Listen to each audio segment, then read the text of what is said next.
and welcome to Talk West Ham. This is a really old series that we did ages and ages ago where we're taking it back and we've completely revamped it. So we've got two callers tonight. We've got the first one on the line waiting to chat to us, which we'll get on to in a second. This video is sponsored by One Football, the ultimate football app for the West Ham fan. The link is in the description. It's completely free. Download it, get it on your phone, get your West Ham notifications turned on. You'll get all that nice lovely articles that come straight to your phone, which is pretty much all about Pellegrin in the last 24 hours or so. So download it for all the good stuff. Gonzo, how are you feeling tonight? You looking forward to this? We're bringing it back. We're bringing it back. Remember Soccer AM had that word, bounce back ability. This show's got... I think Ian Dowie might have said that actually shortly after he headed a goal into West Ham's own net. But yeah, mate, listen, build it and they will come. The technology is there.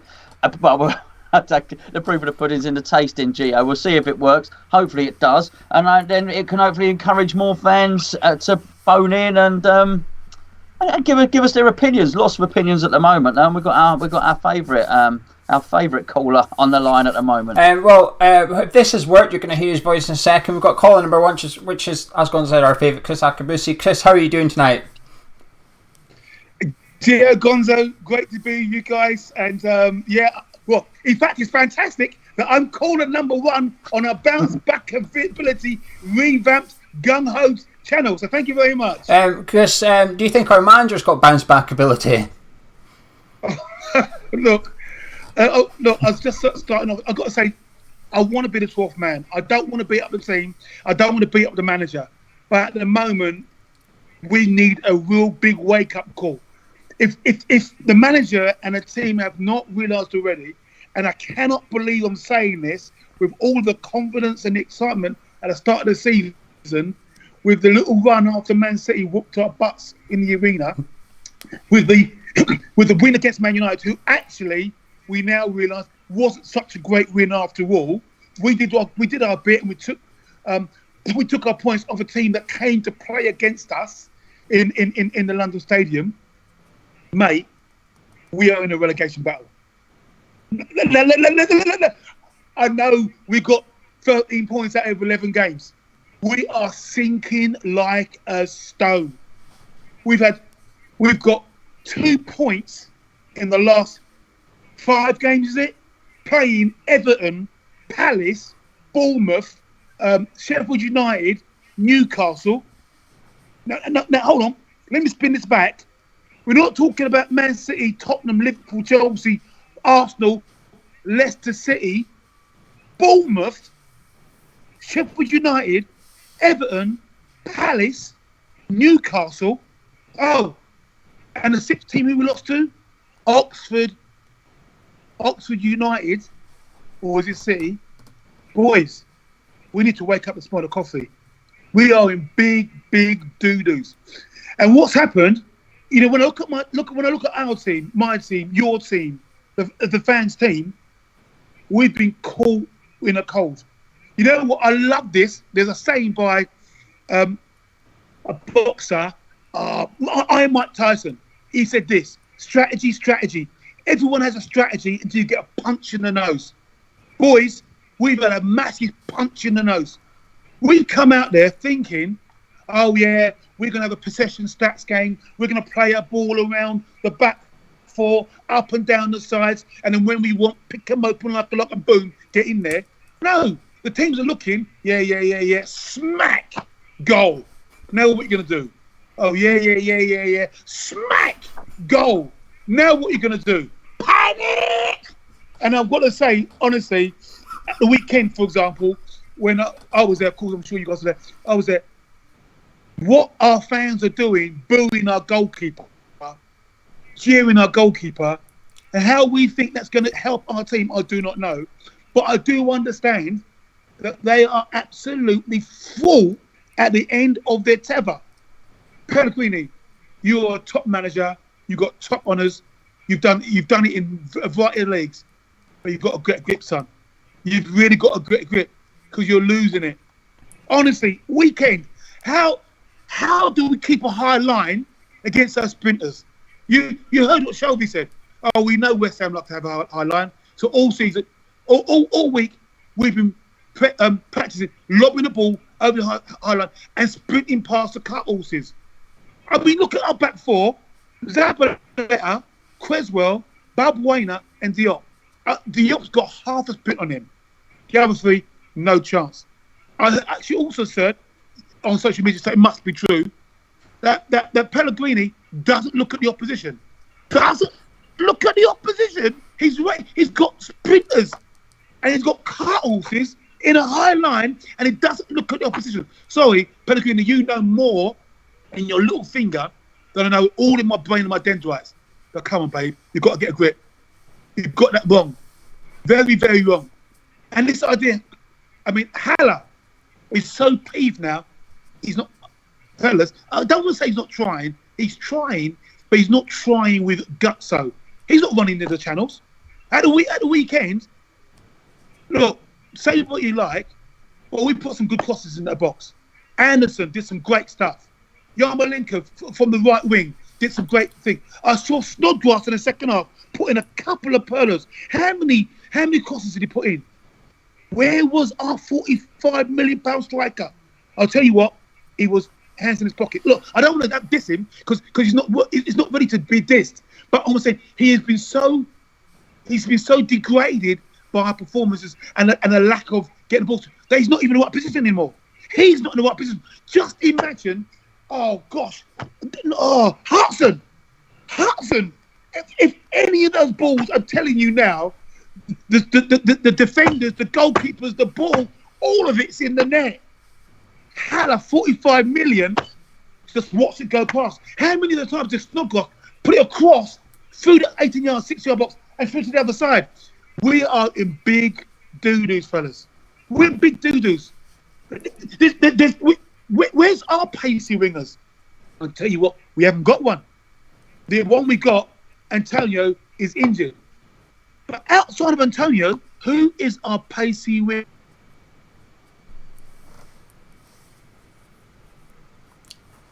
I think we just. I see people saying, "Oh, he's not ready."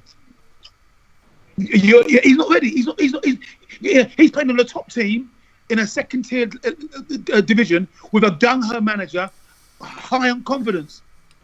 We have got at the moment a languid manager who's been sussed out because he won't change his style, and a team that is low on confidence, sinking like the Titanic. Fellas, I'm telling you now, if we don't smell a coffee, come Christmas, we are in the relegation zone.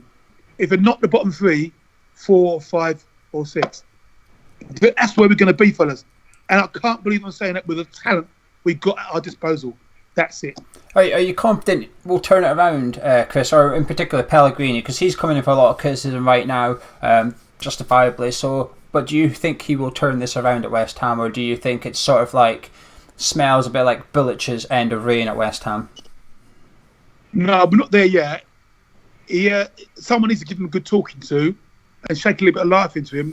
I think one of the problems he's got, and it's his demeanour, it's his way he is, he's so cool, calm and collected, you can't see the passion inside him. I'm trusting the guy's got a bit of passion. And I'm trusting that he can take advice. What I would like is Noble knock on the door, Gaffer, we've got a problem.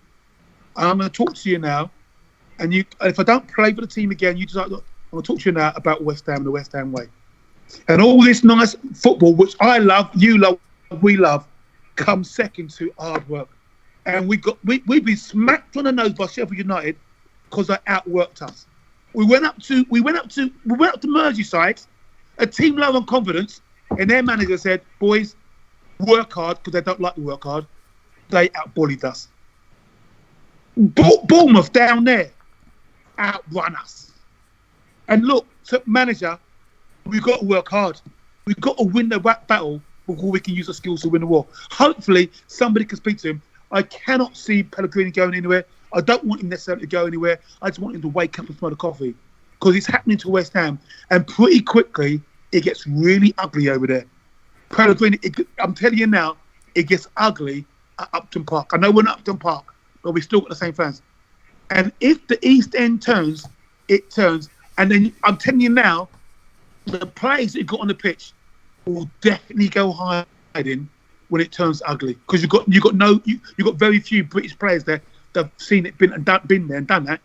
You know, all those guys that come in, lovely players from abroad. When it gets ugly in the East End, it gets ugly.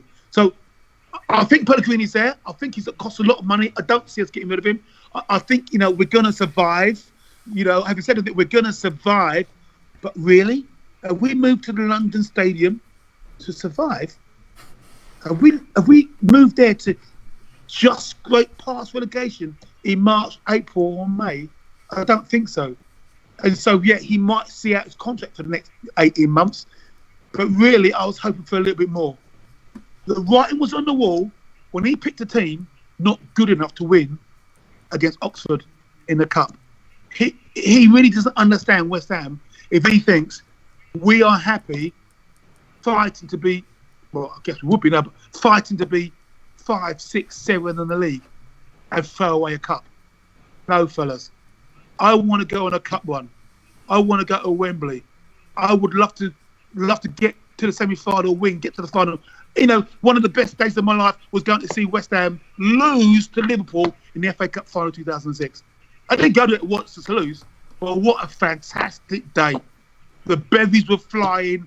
We were jumping. I was kissing blokes. I haven't got a clue who they are. Yeah. We were going to win the FA Cup 2-3 minutes. Fantastic. And yes, I drove home with my head in my hands. But what a fantastic day. That's what I want to see. I've got a little boy. I took him to West Ham against Villa. He was 3 years of age. We lost 3-0. Sorry, son. This is child abuse. He's now 11 and he hasn't seen a thing. I want, before I die, I'm 60. I'm wanting the next 25 years to go to cup final with my boy. Is that too much to ask? The last time was 1980. Fellas, wake up 40 years ago. Come on, fellas. Come on, Pellegrini. Look, don't ever go at the board. They put their hands in the pocket. Don't tell me about balancing the books and all that sort of stuff. We've got some talent. Come on, Pellegrini. Help us out. Can I go to a cup final, please?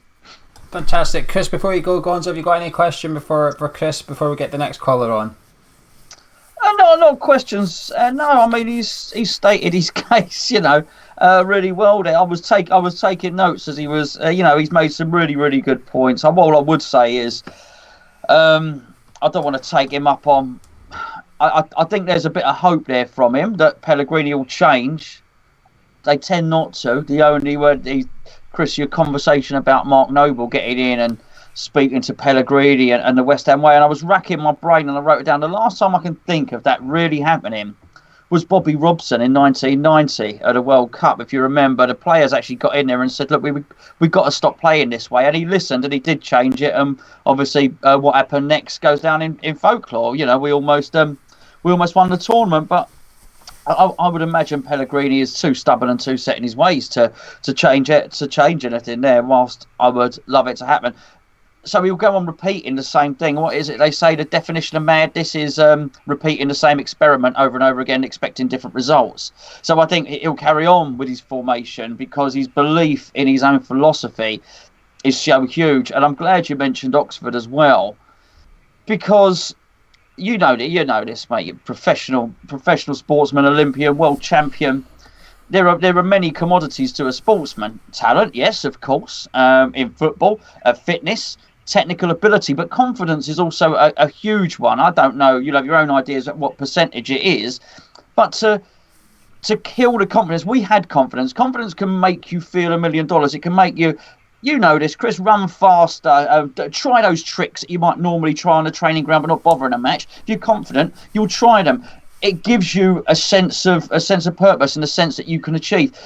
And the Oxford game smashed that confidence out of West Ham, because going into there, yes, you're absolutely right. Man, you weren't as good as we thought they were. Norwich, we thought they were a good team. Actually, it turns out they weren't. But we'd won the games and we'd beaten Watford, and we had confidence as a team. And I just think that sucked it out of us, that Oxford game. Yep, I agree. Winners a habit, losers a habit. We're on a losing habit. Absolutely smack on, Gonzo. Smack on. Well, Chris, we won't keep you any longer. Thank you very much for joining us. It's been a pleasure having you, as always, and come back again soon, because we've enjoyed it. I know the people listening have enjoyed it as well. Take care, Chris. Take care, guys. Thank you very much. Bless you guys. Goodbye. Cheers. See you, mate. Love you. See ya. Cheers. Well, that was a good first call, Gonzo. Mate. Yeah, mate. Honestly, he was making. So I had to reach for the pen and pad. He was making so many good points then as well. Honestly, what can you say? This is the point. We need to keep this series going. We need to do it frequently because every week. I want to do this every week, every Monday or Tuesday. It depends on our personal lives, if you like. But on a Sunday sometimes as well. It depends when the game is on the weekend. But I would like to start doing it weekly. And you guys listening right now that can get involved. It's a bit too late to get involved this week because we need your personal details for Skype and stuff like that and explain to you how the process works. Gonzo's going to go get our second guest in a minute. But if you want to get involved in future, email us hammerschat@gmail.com or get in touch with us on Twitter, hammers_chat, and then just let us know you'd be interested in future. We'll talk you through it and stuff like that. I'm nothing really surprising me with Chris anymore. I thought he would say that, sort of. He sat on the fence a little bit with the manager, but I think that's the right thing to do at this point. He's probably sort of just expressed my own opinion. The Roberto thing, when he said about the fans booing Roberto, I was thinking about this actually, and I think it's just frustration. I think Roberto's just a symbol of what is going wrong at West Ham. The fact that in the summer we banked on Fabianski remaining fit, that we replaced Adrian with a poorer keeper, that we saved on wages and bragged about it. We've got 2 cheap keepers in and thought, hey, let's tell everyone how much wages we've saved. I think all that together, and the fact that Roberto is a poor keeper in my opinion, combined makes him an easy target. But I think it's just people's way. It's just, I don't know, it's like a symbol of things that have gone wrong all coming to a head now.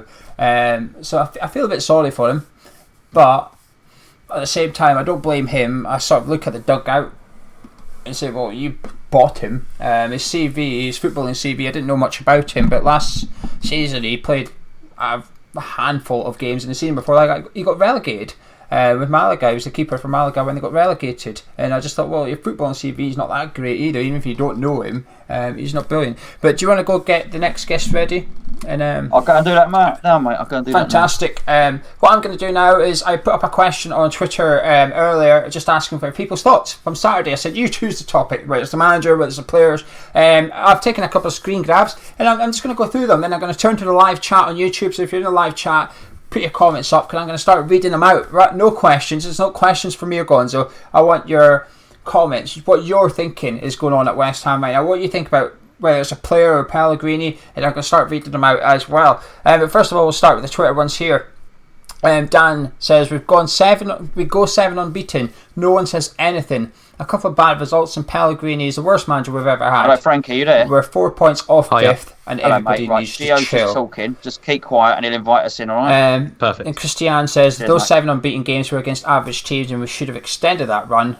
We lost to teams that we would expect to beat as a result of dire individual performances and managerial tactics. Irish Tommy says, the biggest worry apart from how poorly we're playing is the fact that Pellegrini doesn't appear to know that why we are playing that way or how to resolve it. That's something I want to talk to Gonzo about in a minute. Michael says that we're lacking pace, creativity and passion. Whose changes are needed, but he doesn't know where to start. And then Lee suggests by dropping Roberto, Anderson and Zabaleta. He loves Zabaleta, but looking like it's one season too many. A few more comments and then we'll get Frankie, our second caller, involved on this one. James is saying, just wondering, does anyone think we would be suited playing 5 at the back with Masuaku and Fredericks? That's something Gonzo alluded to in the preview for the last game.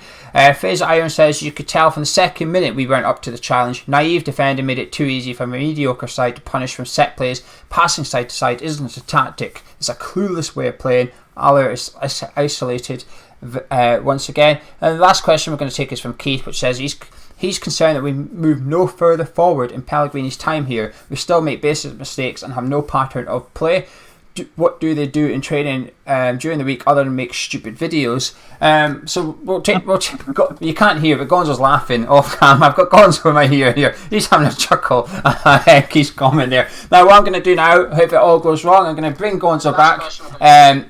We should have another caller in our line in a second, but Gonzo, you're back now. You're still chuckling away at Keith.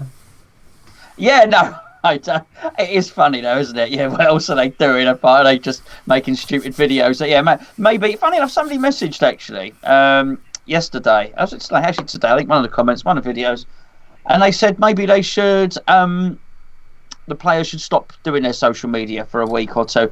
And I thought to myself at the time, I thought, I don't know, they don't seem that prominent on social media. But now hearing that comment, maybe it's that he actually means, because whilst they're not prominent on social media, I do wonder how much the club's media team are asking or demanding of them.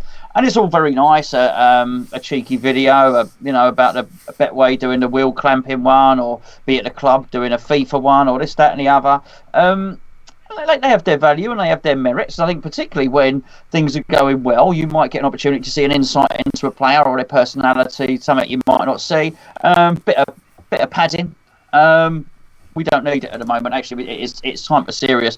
It's time for nitty gritty. And I said earlier in my video at lunchtime, I hope that is a pretty much a nasty place at the moment, that training ground, because somebody needs to grab hold of it and let everybody know that we're right in it, mate. Right in it. I think media is part of our players' job these days. The football's changed. It's definitely changed. It's changed in the last year. VAR has changed it, but it's changed in so different aspects. I actually think when you join the Premier League, you're not signing up for a football club. You're signing up to a PR marketing club as well as a football club. And I think actually, we know that on a Wednesday at West Ham is basically media day. There's no training. It's basically you have to appease the media, the sponsors, the journalists and stuff. Your day's dedicated to that, and that's a fifth of their Monday to Friday, isn't it? So you think about it, you're the manager, you get told actually on the Wednesday they need one day off in that week, and on another day they're going to be doing stuff with the media team. You're thinking, well, that leaves me with 3 days already. I'm already down to 3 days for training and tactics and stuff. So it's just part and parcel of the Premier League, actually, the media stuff. Now, what we do have is we have our next call on the line, I hope. So if I've done this correctly and it's working, Frankie, can you hear us okay? Hi lads, how you doing? Brilliant. Frankie is here. I'll find out in the live chat in 30 seconds if they can hear you. But what would you like to talk about tonight, Frankie? Just specifically about what our ambitions are, really, because 4 or 5 weeks ago, any talk of Pellegrini being sacked was nonsensical. It was ridiculous because we were sitting pretty in the league, we were winning matches, the confidence was high, and no one really could have predicted it turning this way with the fixtures we had coming up. But now people are sort of calling for him to be sacked and questioning everything about his philosophy and the way we're playing. And when you do look at it from like the statistical point, we are massively underperforming. Like I was doing an article the other day actually, and our expected goals conceded is the second worst in the league right now, and that is a problem. Defensively, we had a lot of issues, and ever since Pellegrini's come in, we knew he was an attacking manager. We knew what we signed up for. And offensively, I don't think we're really going to struggle. I know the past couple of games we've not really clicked going forwards. We've still scored 3 goals. I think the talent we have going forwards it doesn't need to be questioned, really. I think we have good enough players to get into that sort of top 7, top 8 bracket going forwards. But defensively, there's just no organisation. There's nothing. You look at that game against Newcastle. No way should we be conceding 3 goals at home to that Newcastle team under Steve Bruce. I'm sorry, that is not acceptable for me. But yeah, I think defensively we're going to have the same issues under Pellegrini. And if he doesn't find a way to change his tactics or just change something and get with the times of modern football, then he's going to struggle. He's going to struggle to keep his job.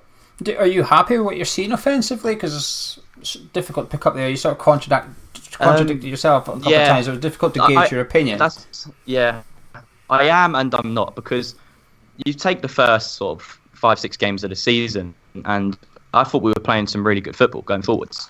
You see the goal against Palace, yeah, we lost, but that's the sort of football we wanted to play under Pellegrini. But then you look at games like Sheffield United and Newcastle, they're the types of games where we really struggle to break teams down. And that's what we're missing at the moment. I think we lack that killer instinct. The amount of points we've dropped from winning positions this season is ridiculous. Like we're not clinical enough, but I do think we have the talent in the squad to be clinical. It's just, again, confidence. I don't know what it is.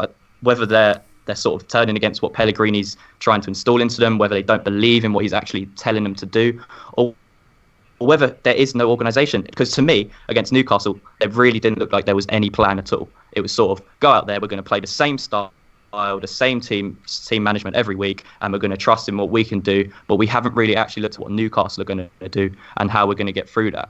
So I think that's a big issue, and it kind of needs to be sorted sooner rather than later. Gonzo, you look like you're picking up on a couple of points there. Is there anything you would like to add at this point?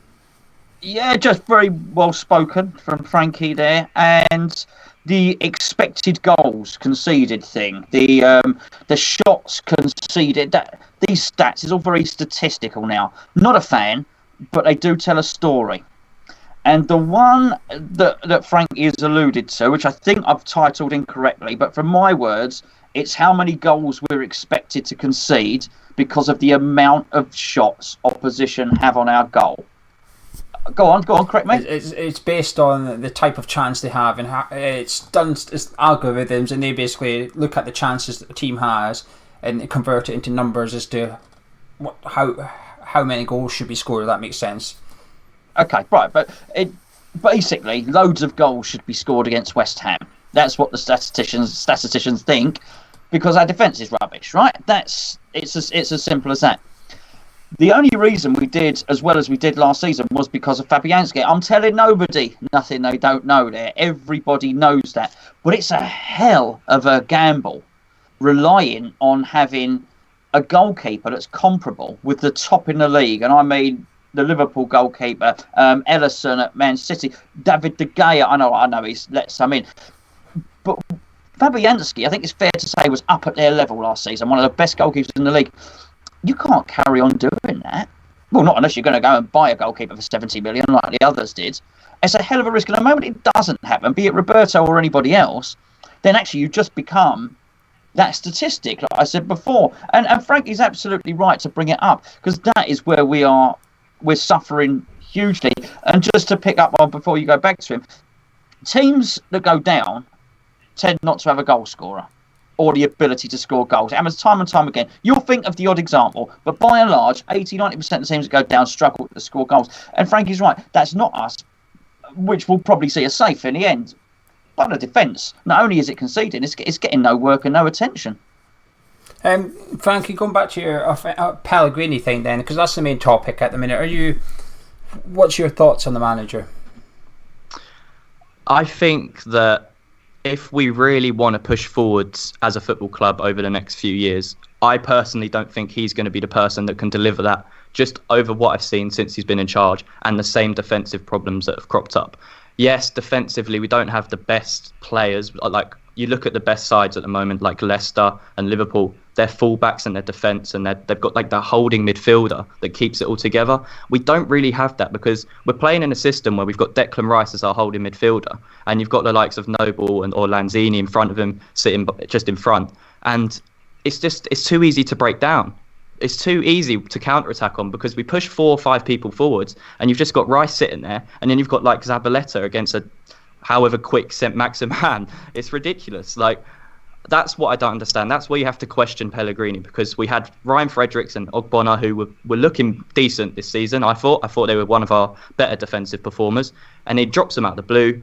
You think, okay, he'll bring him back in for this match after the Sheffield United match, but he doesn't. He keeps Zabaleta in. And no disrespect to Zabaleta, he's been a fantastic servant for us, but he shouldn't be starting. He should not be starting for us, and that's the problem. The same with Robert Snodgrass. He's done very well since he's come in. He scored 2 goals, and he's been the only one that's really been trying. But I don't personally think he should be starting for West Ham at this current stage with the players we have. Long term, you have your doubts over the manager, Frankie, but what about short term? Because some people, they're already tipped over the edge. Some people already want him gone. There's a lot of people on the edge. They're just waiting for a Burnley defeat, and they'll be pushed over as well. Where are you on the barometer of Pellegrini, in or out? My only thing is, if we do get rid of him now, who are we even going to get in? Because again, there's not that many options, I don't think, that are going to be able to change our defence that quickly and make us more solid and still play that free-flowing attacking football that we want to see. We could easily bring in a manager that's going to sharpen us up defensively, but I don't think we'll see the same attacking impetus that we've seen. Although past couple of weeks that has been a bit hit and miss. But yeah, short term, I think these next few games are crucial for Pellegrini. He did it last season when he lost his first 4, and we had some difficult fixtures, and he turned it around. So I'm not going to say Pellegrini out now, but I am leaning towards it, especially with the fixtures we've got coming up. But if he can find a way to find that confidence back and sort of change his defensive tactics a little bit, just tweak it, and I think he'll be fine. Is there any players that's disappointing you at the minute, Frankie? Everybody that's been playing, if you like. Is there anyone you're looking at thinking he's letting us down a bit more than the rest of them? Not particularly letting us down, but I think Felipe Anderson has a lot more to offer us. The same with Manuel Lanzini. At the beginning of the season, Lanzini was playing really well. Everyone was like, "Oh, it's brilliant to have him back." He has a couple, 2 or 3 bad games, and everyone's like, "Well, that's what you get with Lanzini. He's this inconsistent. Is this? Is that?" So yeah, I think Lanzini, he's always going to be like that, but I think he should be playing, especially in games like Newcastle. But as for Felipe Anderson, I think he's got so much talent, but he just doesn't have the confidence at the moment. If he has confidence, you will see a fantastic player. But at the moment, he's really short of confidence. Every time he misplaces a pass, you've got the crowd completely booing him, getting on his back. It's the same with any player really at the moment. If they're sort of afraid to make a mistake, and I think that's another issue. I think we need to sort of get behind him instead of booing. Like, we're booing Roberto and like cheering ironically when he makes a pass. Like, how is that even going to help? Like, it really doesn't make sense to me. But yeah, Felipe Anderson, probably an underperformer so far. Gonzo, any questions for Frankie before we let him disappear? No, all I would say, I mean, he's absolutely right, but let's be fair, that's been happening with Roberto since he replaced Fabianski and came on against Bournemouth. For different reasons, Sebastian Haller, he's probably wondering what sort of club he's joined as well. What I would say to Frankie is when his summary and his analysis of Pellegrini, when he's saying he's not ready to let Pellegrini go just yet and let him carry on. With all due respect, Frankie, I think you're saying that because you're a nice guy and you're a nice fella. I don't just mean this from you. I mean a lot of people. I don't get it that you actually do truly believe that there's some big tactical shift to come. There's some big tactical plan, and he is gonna fight his way out of it. And I don't think there's anything wrong with that. By the way, I think it's a good quality to want to stick by your manager. But I do wonder how long it will go on for, mate, to be honest with you.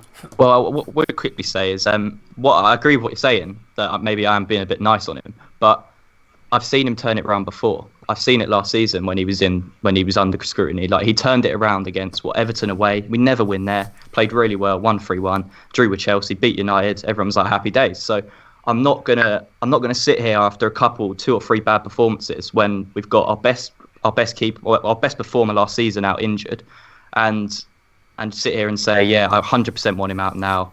I think we should give him a little bit more time, because that would be unfair to just sack him after a couple of games. But it is a results-based business, so you have to ask him questions, and especially with the tactics he's been doing and the in-game subs, he deserves to be criticised. I'm the same as Frankie, by the way, Gonzo. I'm only going to echo his thoughts, really. I'll expand on it a little bit, but yeah, I'm the same as Frankie. I'm not there yet. I'm not. Are you there yet, Gonzo? No, but I do think that's because I just think it's a little bit too early, and I think I'm not going to call myself nice particularly. Give me I'll call you nice. You're quite nice. Yay. Oh, well, thank you. It seems a little bit callous, and I think that's why I'm not doing it. And I question myself, I think, well, that's the wrong reason. I don't have a lot of confidence he is going to turn it around tactically, and I totally. I mean, Frankie spoke so well, and I look forward to him coming on again. He really did, and he answered my suggestion accusation to him really, really well. I do think, though, that there's different mitigation now. The first 4 games last season, he had a brand new team. He was trying to integrate so many new players. There's only really a couple of new players now. I think there was always going to be a natural settling down period last season. You're absolutely right. What happened to Everton, fantastic, and particularly the Man U game was great, wasn't it? With Felipe Anderson with a back heel flick and all the rest of it.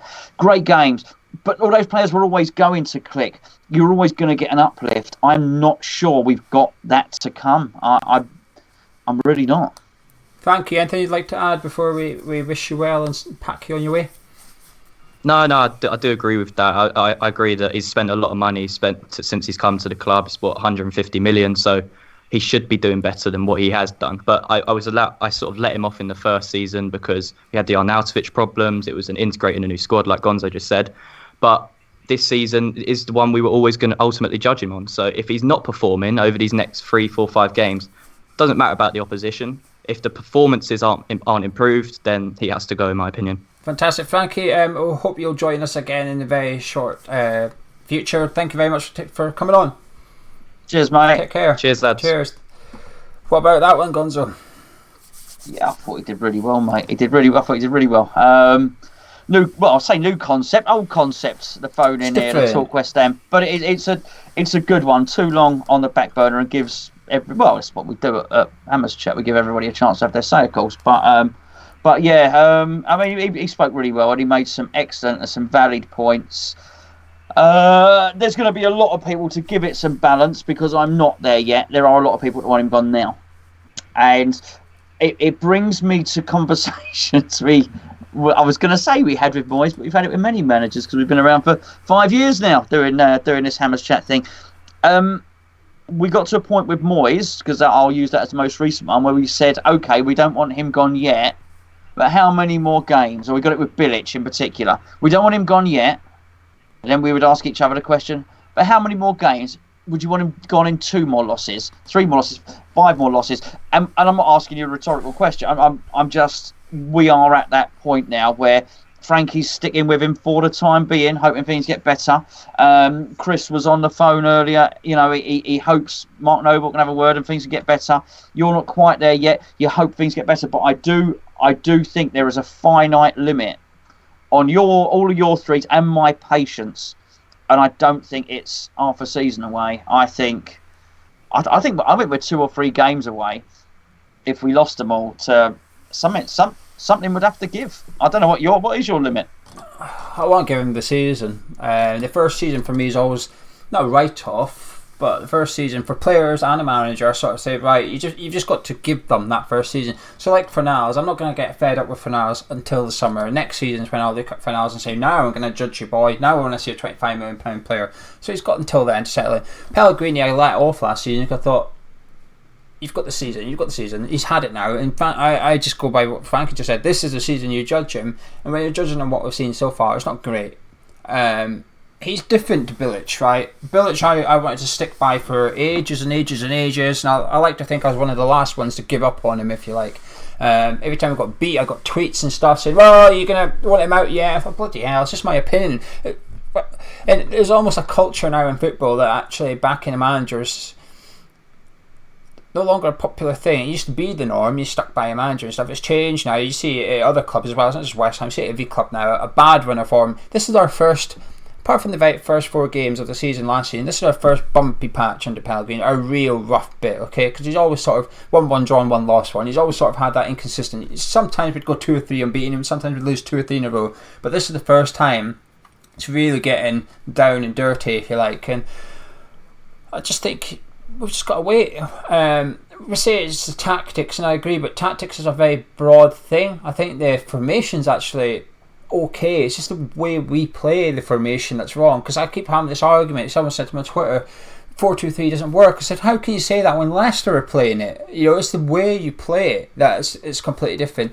James Maddison's not the fastest player in the world, so what does Brendan Rodgers do? Put him somewhere he doesn't actually have to run. Let's Harvey Barnes and Iosi Perez do all the running. We've got Fornals and Lanzini. Just copy Leicester almost. Just pick up Leicester, plant it at West Ham, and I think you see a much better West Ham. It just needs tweaked a little bit. But Pellegrini's doing himself no favours, because what annoyed me on Saturday, I was thinking about this.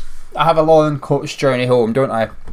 So on Sunday morning, I can't do anything. I'm stuck on a bus. So I've got a few hours when I'm awake on Sunday morning thinking about it all. I just thought Pellegrini spent 150 million, but in goal we had a crap freebie. Right back we had Slaven Bilic's freebie. Left back we had Sam Allardyce's £3.5 million left back. In the middle, 2 players in the middle have come through the academy. We had £10 million Bilic's reject in midfield. I thought, how this team, half of it's like stuck together almost. It's almost like being just, it'll have to do. And you can't spend 150 million and only have half a team, because that's what we had on Saturday. We spent 150 million and it had half a starting 11. Now I know Rice is an exception to this because he's good, but the rest of them needed or should have been or have been upgraded, but for whatever reason they were unavailable. Now some of it's through injury and stuff, but that's what was really worrying me. If anything, we spent 150 million and we're still playing, I don't know, like bargain basement players, if that makes sense. I don't want to criticise them too much, but that's what they are. Because I'm not including Balbuena in this, because I know he only cost 4 million, but I do think he was just a steal. He was a good find. But the rest of them are, you got what you paid almost with the rest of them, and that's a bit concerning. But with Pellegrini, no, I want to give him the year, Gonzo, but like you just said, if we lose the next 3, it's going to be damn difficult to sit and justify why you would keep a manager on £8 million a year like this. And I'm concerned. I am concerned. Yeah, I mean, when you were talking about Leicester then, you were talking about our team. I look at Leicester and they have so much balance. It's square pegs in square holes as well. If you just indulge me for a minute, the right back is sensational, can defend and can get forward. The 2 centre backs are stout, they're resolute. The left back again can defend, can get forward. He's very, very good. Then they've got a midfield 3, depending, that's if Rodgers is not switching it around and doing something tactical. If you take their midfield 3, what a blend there. You've got Ndidi, who's the stopper, right? Who is an athlete, if you like. He's, he can put his foot in. He's strong. He's got that about him. It's complemented by Tielemans, who's a playmaker, really cultured on the ball. Great technique, great passing, particularly longer range passing, very good. And then you've got Maddison, who's your trickster, your number 10. He can feint, he can drop the shoulder, he travels with the ball more than the others. And I just think as a blend, you've almost got a bit of everything in that blend of the 3. Really, really good. Then you've got the outright pace of Vardy, who's going to stretch the back. And then, as you say, you've already mentioned it, Perez, he's brought somebody who was in his mould, but he could bring on Damari Gray if he wants to bring a bit of something else, a bit of pace. And there's a wonderful balance, and of course they've got a very good keeper who I haven't mentioned. There's a wonderful balance to the team. The fullbacks look like fullbacks. The midfield looks like a unit of every attribute you need in central midfield. The striker looks like a striker, just everything. It's a very, very good team, and I think we are, well, clearly we are, but I don't just say it now, I said it in that top 6 video we did. We're a million miles away from Leicester, a million miles. We don't have anywhere near that sort of balance, and the thing is, when one player comes out, the player that comes in for us is not comparable to the other one. So it's not like our reserve fullback is anything like the other fullback on either side. Zabaleta's nothing like Fredericks. Cresswell's nothing like Masuaku. Yes, it might be nice to have a blend, but actually if you're trying to build a philosophy, if you're trying to build an ethos and a set team pattern of play, that's not particularly helpful. It's not particularly helpful to take Anderson off and put Fornals on it. Well, what are you doing there? You know, because it's not a tactical switch. He's, as you say, he's staying with that rigid same formation. But hey, there's so much. It's going to be a very long week, as I said earlier. Yeah, I mean, I was happy with last season overall, apart from the cups, obviously. But the style of play and stuff, there was a few boring games. It wasn't like we're playing like Man City or Liverpool every weekend. There was a lot of boring times last season, but I felt comfortable. I felt optimistic for nearly every game. I thought we can win this today if things are going right and stuff. This season I'm not feeling that, but at the end of the day, last season we had Pellegrini's manager. I think it's a bit of a moot point though, because there's absolutely no way in hell this board are going to pay. They're on 10 million a year. Pellegrini's backroom staff are 10 million a year. They've got a year and a half to go, so 15 million pounds, a bit more than that maybe, to get them out. There is no way the board are going to pay it, okay? Because even if we moved up 6 spaces in the Premier League, they still don't recoup their costs. We get an extra 12, 15 million pounds, okay? So the new manager, you know, he's got to do a lot in order to give them the ownership. So I think Pellegrini's here until his contract's up. But I think Pellegrini knows that. I think he's safe. I think he knows he's safe. Someone said, I think he's trying to get sacked. I said, well, I don't think so, because his son works here. His son works at the club. His mate Usalos is at the club. Usalos' son is at the club. It's... A lot of people will lose their jobs if Pellegrini lost his job. But I'll tell you what, I don't think he feels under threat. I think he knows it'll cost you 50 million, you want rid of us all. And I think that's where it's a little bit... I don't often listen to managers doing press conferences. When I watched Leicester beat Southampton 9-0, and then it was just on. I didn't listen to it on purpose, it was just on. They were interviewing Ben Rodgers, and I found it very insightful. He was saying about how he wants his players to have arrogance. He says, but it's got to be the right level of arrogance. He says, you've got to get them to go out on their pitch and with a bit of swagger, a bit of arrogance, a bit of confidence, a bit of we're going to win today, we can win today. They went and won 9-0 that night. Now there is circumstances, the red card and stuff, but they did it to Newcastle as well. A player got sent off against them when they were playing Newcastle, and Leicester just battered them 1, 2, 3, corner after corner after corner. They just kept going and kept going. And when you watch those games, the Southampton one in particular, you sat there thinking we would probably win that 3-0 at the most. West Ham would have won that 3-0. We would have won. Wouldn't have had any defensive worries. But I do think our keeper would have had more saves to make than Kasper Schmeichel would have. But I don't think we would have battered their goal as much. And that's when I thought, when I listened to Roger speaking about arrogance, and then someone on the boat said to me about how Pellegrini, someone said something like, oh, I'm going to kick off. And I said, the reason you will and Pellegrini won't is because you show emotion. Pellegrini almost sits there with zero emotion about him. I sent you an article from Mark Noble 2 weeks ago. Do you remember? It was in the Evening Standard. Yeah. He literally said Pellegrini doesn't kick off. He's not like Allardyce. He's very calm. He doesn't throw cups of tea. Allardyce used to have them in the next day, 6 a.m. on a Sunday. I've watched the game. It was crap. Now you watch the game. And you say now about how Pellegrini doesn't do that. It's almost like Noble saying we are safe, and I just feel like Pellegrini feels like he's safe at West Ham. And I just hope that. And then I seen the comments from Pellegrini after the game saying, "Oh, I don't know why things didn't work out." Like, bloody hell, we all know why it didn't work out. You had Zabaleta at right back, and that's just a start. That's just item number 1 on the list. You want us to keep going because the fans can pull out 2 or 3 things easily, and none of us are qualified, right? But for the manager to come out and say, "I'm not sure why it didn't work," well. Sorry mate, just go home, go in your bathroom. You've probably got a mirror on your camera, just stand in front of it for a few minutes, because then you might see why it didn't work out. And I just feel like sometimes people get annoyed with managers that call out players publicly, and I feel like actually Pellegrini needs to do that, but he also needs to call himself out a little bit and say, well, actually I balls this up, because he stood there on Saturday as if he had nothing to do with the reason it had gone wrong. He said, well, I don't know where it's gone wrong, rather than say, well, I got the team selection wrong. I just hope that in private he's doing things differently than what he's telling the media after the game. But no, I'm not Pellegrini out, Gonzo. I want to see him do well. The only concern, the only worry I've got here, and this is going to happen now, he's only got himself to blame. Pellegrini needs to spend money, okay? We only spent £25 million, £30 million in the summer net, right? I was happy with the transfer window, but clearly it wasn't enough. I was wrong. It's coming back to bite us in the arse a little bit, okay? So he needs money in January. He's not going to get it. He spent £25 million on Fornals, who's not done anything yet. He spent £10 million on Ayeti, who was through and goal on Saturday and turned round. And then he spent £45 million on Allaire, who, you know, I was a bit frustrated with him against Sheffield United. There's even more fans getting frustrated. We heard Chris Akabusi saying he's not doing enough at the weekend.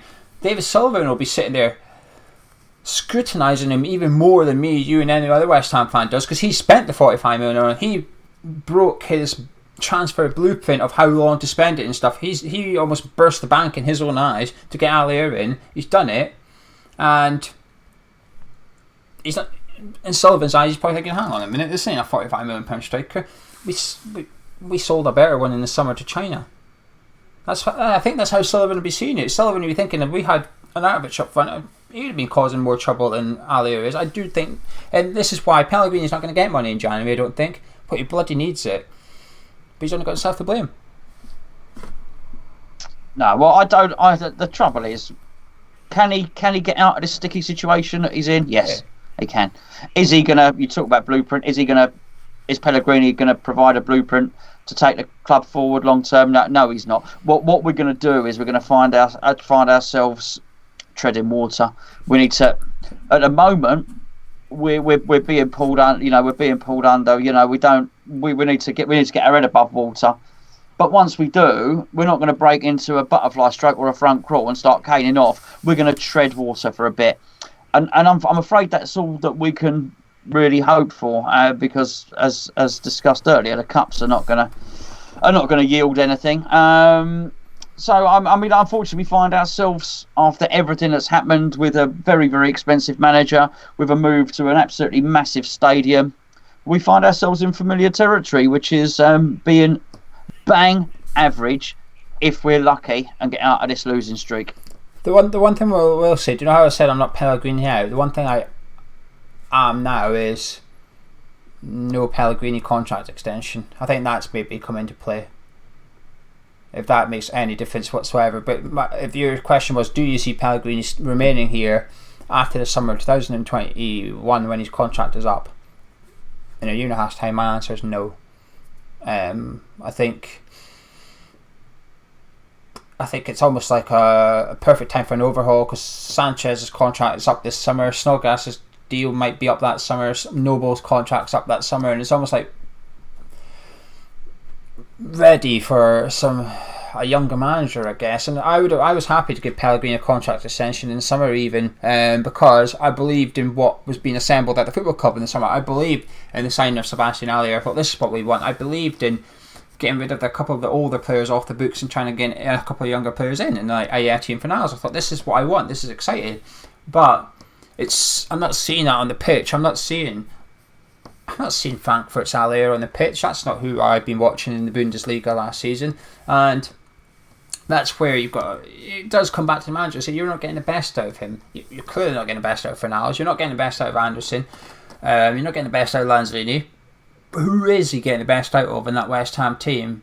Because Diop's gone backwards from last season. Balbuena's gone backwards. The only player who's really improved is Ogbonna, and that's worrying. But the one thing I will say, Pellegrini's missing Fabianski, who we spoke about the statistics earlier. He was worth 10 goals a season to us. We're seeing that now. We are now seeing that against Newcastle. That was just 2 of them, maybe even 3 of them that Fabianski would have saved in the back of the net.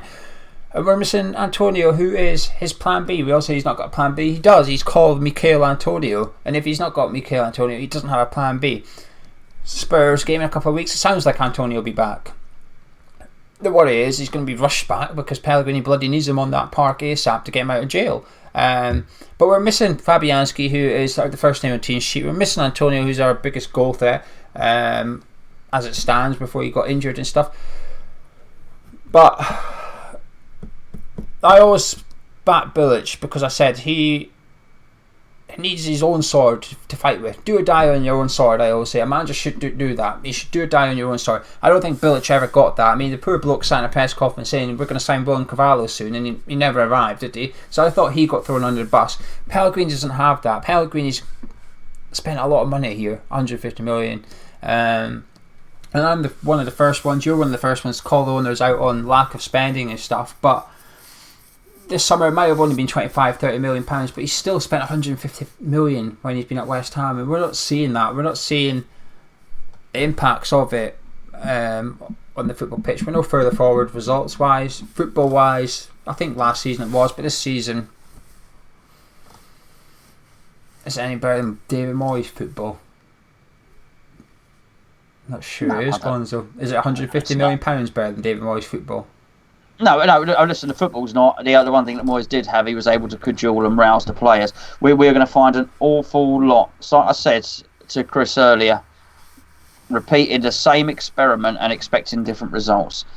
We are going to see if anything different happens. We will see if we come out motivated. Because if he can't motivate us against Burnley after everything that's happened, then him or whoever, any of them, any of the coaching team, the expensively assembled coaching team, maybe the players. I mean, lots of people can blame different. You can blame the owners, you can blame the players, you can blame the managers. There's do what you want. But collectively, the club as a whole needs to appreciate that now is the time to kick on and get out of it. And I would really hope to see against Burnley a massive attitude change. And by that, I mean the first sign I want to see is everybody running at 100% and closing people down and pressing. If you can do nothing else, come out and press and get the first tackle in against Burnley, and at least let Burnley know that we're not going to roll over and have our tummies tickled. At least let Burnley know that the West Ham that turns up is not going to be the same West Ham that they'd have done their scouting on, the one that just played against Newcastle.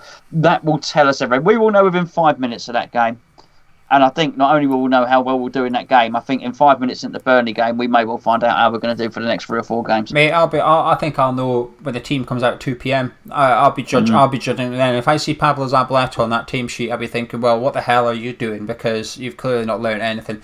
I still think this season can be a success. I define success in different ways. It's not just about league table for me. Actually, that's probably near the bottom of priorities for me. If he goes for the FA Cup, I know you did a video earlier and you made a good point, but if we're near the bottom, why would he? But this is where he's got to get points on the board between now and then that actually come then. We are 10th. You said if we're 10th, we might go for it. We can be 10th. I think we're only 5 points off 4th or something right now. So we're not that far off, actually. A few good results. And suddenly, everything's looking rosy again. So the FA Cup's still there. Youth. He's got to turn to youth at some point. He can, if he could almost get Nathan Holland some game time, Ben Johnson some game time between now and the end of the season. Next season, we'll be going into it with Nathan Trott with a year of League One football under the belt, getting back on the bench. We'll have Dean Gannon after playing as one of the top performers in the Championship. We'll have Holland and Johnson with game time under the belt. Rice will have another year. We'll have a really youthful side all of a sudden with pace, with directness and that. And it'll be a completely different West Ham without spending any money.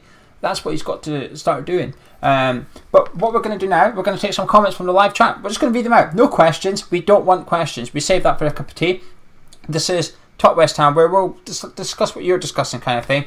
We've done more talking than I anticipated, but A, it's a bit different because of Pellegrin, the result on Saturday and stuff, and B, it's a pilot show, so instead of having 4 or 5 guests, we only had 2 this evening. So I'm going to switch over to the live chat right now. I'm just going to read some out. There's 1 or 2 questions for you, Gonzo, so we'll chuck them in anyway. Barbara says, Fabianski has papered over the cracks for a long time. We would have lost a lot more games if it weren't for Super Fab. Josh Wilkinson, I don't think Ayeti has been given a fair chance. He scored a lot of goals for Bal in Europa. He has something about him. KP says Noble doesn't show any leadership on the pitch. Nothing to suggest he will as a manager. Someone basically said, could Noble do the manager's thing? Matthew Evans says we didn't play well at Watford.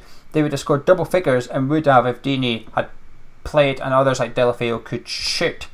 Gary Page says another season written off and season ticket increase next season you watch. Josh Wilkinson says, this is the question, what's your thoughts when Pellegrini says if he could make 11 changes at half time he would have? I'll tell you exactly what my thoughts are, and I did have a thought. My thought was he was trying to make Anderson feel better, who he did take off, because he said that. He didn't say that in the Newcastle game, he said that in the game before. Everton. And it was Anderson. It was Anderson that he took off. And when I heard it, because actually the question that preceded that, because I actually listened to what he said, the press conference, why did you take Felipe Anderson off? Why did you feel he was one? And that's when he turned around and said, well, I could have taken, if I'd have had the opportunity, I would have made 11 substitutions. I didn't feel, actually, when he said it, and in the manner that he said it, he was sending a message to the squad. I felt he was trying to say to Felipe Anderson, oh, look, it was you that time, but it could have been any of your teammates. That's exactly how I read that. Yeah, and then preceded that was he made the wrong changes for Sheffield United, i.e. bringing in Pablo Zabaleta and dropping Ogbonna, who's been arguably the hammer of the year so far. So I don't know, it's just a soundbite. This is why I don't really listen to the manager's bits and pieces. If you watch all our videos, when have you ever heard me or Gonzo quote whatever a manager says, whether it's pre-match or post-match or anything? Because we just don't listen to them. We tune out because it's all about playing the media game, if you like, and stuff like that. Yeah, they are. So that's a point. They are so well media trained. The players. Listen, I think those videos are quite fun when, as I say, they're playing a bit of FIFA or they're they're having their wheel clamped or whatever. They're quite fun, but actually in interviews, players and managers are media trained to within an inch of their life so as not to say anything. I think Alan Shearer and Michael Owen actually set the benchmark. You listen to their interviews when they're players, they said nothing and they said it deadpan, and it is the most boring thing. I mean, it's completely boring. And they listen, they're not trying to be entertaining, are they? Of course, but you don't get anything truthful out of them. They'll give you the minimum possible, and it's just a media obligation. Like you said earlier, it's part of the job being a professional footballer. You have to do, and they just want to get it over and done with. Dave Goodyear Hammer says Pellegrini's past it. He's a tactical dinosaur. Andy Walsh says players in their correct positions. Harry Pierce says, to be honest, at times the Moyes football was better. He really got us playing. For example, Huddersfield and Southampton. Under Pellegrini, we score a nice goal every now and then. We never pepper a team. James Fever says if we get beat heavy at Burnley, he should go. There need to fight for the shirt for the fans. Alan Wall says Moyes' team was like watching Brazil compared to what we've been witnessing lately. Just give us a couple more. Just keep scrolling down. Thomas Lonergan says, giving our remaining fixtures in 2019, if we don't improve massively, we will find ourselves near the foot of the table by the time we play Bournemouth on New Year's Day. Barbara Bowler says, make Snodgrass captain. I will be discussing that with you on Thursday because no ball 8 making my team again, and that's something I want to talk about. OWUKHC says, Pellegrini isn't bringing attacking football, so why is he here? Even when we win, it's hardly convincing. But anyway, there you go. That's the comments from YouTube. Is there anything you'd like to add, Gonzo, before we start wrapping this one up? No, mate. No. It's been good. It's been good to.